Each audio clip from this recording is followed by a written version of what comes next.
Alright, so you guys know what's up. You guys know what's up. You want to know what's up? Here, let me tell you. I'm going to hook this up to guess what? To this. Yes. Nintendo Switch will be switched to Xbox One S. Hehehehe. Nintendo S. Nintendo X. And I know a lot of you are thinking, well, how are you going to do that? How are you going to go ahead and connect Nintendo Switch to Xbox One S? Well, it's going to be the same principle that I use with PlayStation 4, remember? When I connected PlayStation 4 to the TV in on the back of the Xbox One S. Now, here's the thing. The Xbox One S TV input, it's only for the cable television. It doesn't have a pass-through, but still, since the Xbox One, it's already set to 4K resolution, it should give us a little better upscaling. So we're just going to go ahead and check it out and see how's it going to look. Now, I don't expect it to look super great, but I'm going to do a comparison. I'm going to check and see how it looks when it's connected to the Xbox One S, and then how it looks when it's connected directly to the TV. All right, so we're going to check this out right now. Okay, but first thing first, for those of you who don't know, you got to make sure that your HDMI cable, okay? Here, let me focus. Try to focus a little bit better. Here. You have to make sure that your HDMI cable that's coming from your Nintendo port gets directly connected right here to the back of the Xbox One S, where it says TV HDMI in. Here, let me show you really quick. I'll get my camera as close as possible in there. I'm going to shove it in as close as possible so you guys can see it. Right there where it says HDMI in. That's what you need to do. See where it says HDMI in? For the TV. Where it says satellite cable. From satellite cable, HDMI in. That's where you plug it in. The TV out goes to your 4K TV, and then the HDMI in. So all you have to look for is HDMI in.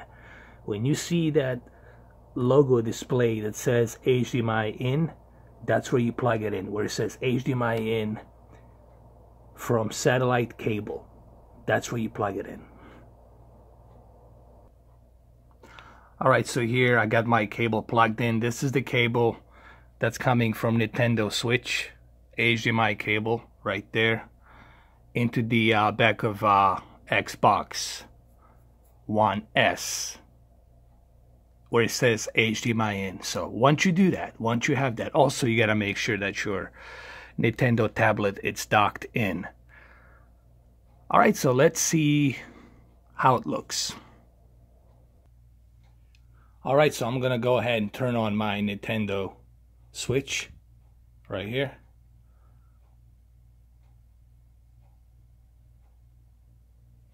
Alright, so here we are on the Xbox One S right here. As you can see, there's Nintendo. If you see that light, that's because of my flashlight that's on there on the camera. Okay, so let's start Legend of Zelda really quick. Let's see how it looks. As you can see, there's no lag. Runs smooth. Let's do some jumping. Oh, you can cut the tree. I didn't know that. That's pretty cool. It's awesome. As you can see, there's no lag. Runs smooth. You can check the Xbox right here if you want to. Look some of the things. Right now I'm offline. I'm not online on the Xbox, but the only difference I notice is that those jagged edged lines are less noticeable right here than they are when you connect them directly to the TV. So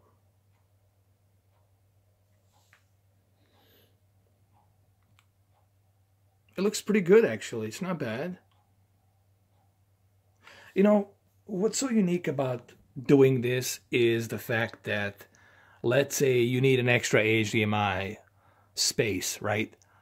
So that way you don't connect your Nintendo Switch separate to that other HDMI input. Let's say you need to hook up your 4K player, and let's say you only have 3 HDMI inputs, one for your Xbox and PlayStation, and then 4K player. Guess what? You just got a Nintendo Switch and you need to hook it up to the TV. Guess what? You can go ahead and plug it into your Xbox One S and have it from there. So this is actually a great idea if you want to save HDMI space. But it looks great, honestly. I mean, there's no input lag. It runs really smooth, honestly. This game is so much fun, man. There's so many things you can do. Let's cut this tree. Hold on, I'm cutting trees.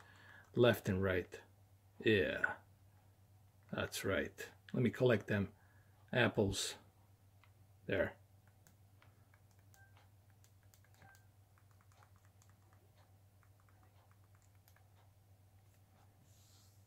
Barely any input lag, man. Runs smooth. And it looks great too. It really does. Let me see if there's any difference if I connect it directly to the TV. So let me go ahead and let's keep it like this. Hold on. Let's keep it like that.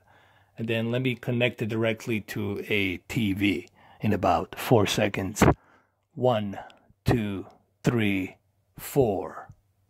All right, so here we are on a TV now. Just to let you know that it is a TV, in case you guys don't trust me.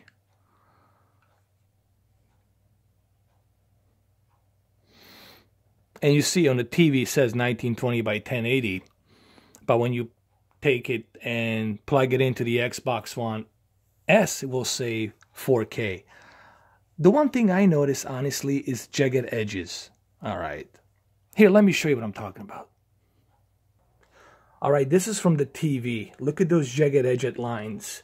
Now I'm going to switch it back to the Xbox One S in about 3 seconds. And then you will see those jagged edged lines being smoothed out a little bit. So in about 3 seconds. 1, 2, 3. And here you will see on the Xbox One S version, you will see those jagged edged lines. They're being reduced. Okay. And looks much better. Here, I'll keep it like this. Like very close like this. And I'm going to switch it back to the TV really quick in about 4 seconds. 1, 2, 3, 4. And here you can see jagged edged lines being worse. That's because you're getting direct. Here, let me show you. That's because of this, guys. This is why. Because you're getting that 1920 by 1080. When I switch back to the Xbox One S, I have that 4K resolution that's already set being compressed and upscaled. And you see here you got 3840 by 2160. So it just looks better when you connect it to the 4K. You know, it makes the those jagged edges smoother. And there's barely any input lag, so I highly recommend you use this option. Plus you save the HDMI space. So there you go. Thank you for watching.